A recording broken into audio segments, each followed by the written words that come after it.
اخلاق کہتے کس کو ہیں؟ اللہ کے نبی صلی اللہ علیہ وآلہ وسلم کی حدیث مبارکہ کی روشنی میں سل من قطعک واعط من حرمک واعف عن من ظلمک، یہ اخلاق کی تعریف جو حدیث کے اندر آئی، سل من قطعک، جو تجھ سے توڑے اس کے ساتھ تعلق جوڑو۔ اب جوڑنے والے کے ساتھ تو ہر ایک تعلق جوڑتا ہے، توڑنے والے کے ساتھ تعلق جوڑنا اس کو اخلاق کہتے ہیں، اور یہ بڑا مشکل کام ہے۔ اسی لیے تو اللہ کے نبی امام الانبیاء جنت کے وسط کے اندر اور اعلیٰ جنت کے اندر گھر کے جنت کے ضامن بن رہے ہیں کہ توڑنے والے کے ساتھ جوڑو۔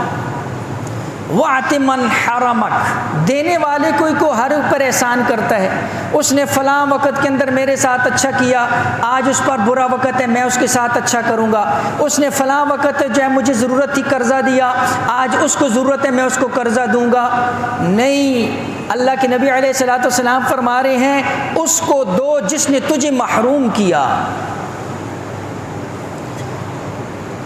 جب تمہیں ضرورت تھی اس نے انکار کر دیا، آج اسے ضرورت ہے تم انکار نہ کرو، اس کو اخلاق کہتے ہیں۔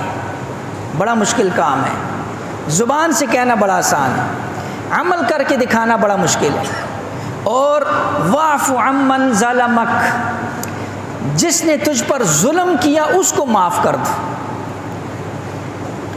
ظلم کرنے والے کو معاف کر دو۔